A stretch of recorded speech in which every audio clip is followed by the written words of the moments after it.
শারদীয়া দুর্গোৎসবের চতুর্থী দিনে শিয়ালদা স্টেশন চত্বরে all Bengal Trinamool railway hawkers union Sealdah ইউনিটের পক্ষ থেকে 4000 জন গরিব অসহায় মানুষদের বস্ত্র বিতরণ করা হয়। 15 বছর ধরে বস্ত্র বিতরণ করে আসছেন all Bengal Trinamool railway hawkers ইউনিয়নের শিয়ালদা শাখার জেনারেল সেক্রেটারি বাপি ঘোষ।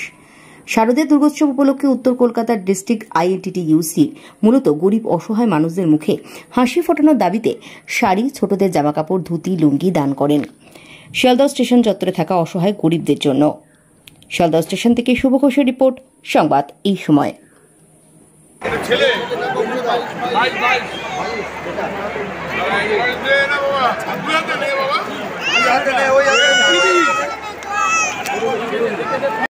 বিষয় হলো আমরা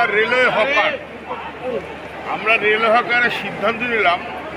আমরা খুব গরিব মানুষ, খেটে খাওয়া মানুষ, নিত্যদিন পরিশ্রমের ফলে আমার বাড়ির লোকের অন্ন জোটে এবং বস্ত্র জোটে। তাই আমরা বললাম সেখান থেকে কিছু কাটেল করে আমরা যারা প্ল্যাটফর্মে যাদের আমরা রোজই দেখি রাত দিন সবসময় শিশু এবং মহিলা, বৃদ্ধ, তাদের সঙ্গে আমরা এই শারদীয়াটা ভাগ করার জন্যে আমি হয়তো 2 টাকার দামে যদি জিনিস করি, আমাদের মানসিকতা আছে আমার পাশে যে ফুটপাতে যে মহিলাটা থাকে, যে শিশুটা থাকে, সেও 2 টাকার জানি জামা প্যান্ট পরে। তাই আমরা তাদের এগিয়ে আসি, কতটা পারবো কতটা দিতে পারছি সেটা বড় কথা নয়। হকারদের একটা মানসিকতা আসছে যে আমরা যেভাবে বেঁচে আছি এরাও জানি সমান অধিকারে বেঁচে থাকে, তাই হকাররা এগিয়ে আসছে।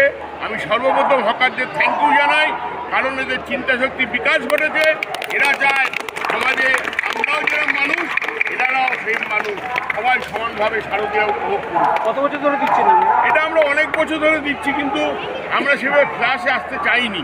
এটা আমাদের একটা নীতি ছিল, কিন্তু বর্তমান ইলেকট্রনিক সমাজ ব্যবস্থা যেভাবে এগিয়ে আসছে তাতে আমরা চিন্তা ভাবনা করেছি আমাদেরও হকারদের যে ভালো কাজ সেটা একটু ফুটে উঠুক লোকের মাঝখানে, যে হকাররাও ভালো কাজ করতে পারে। কাপড় মধ্যে কি আছে আজকে আমরা কি দিচ্ছেন?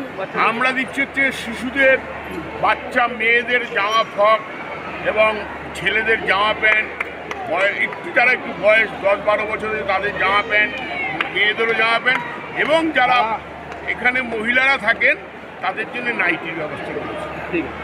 দাদা আপনার নাম? বাপি ঘোষ, রাজ্য আইএনটিটিউসি মেম্বার।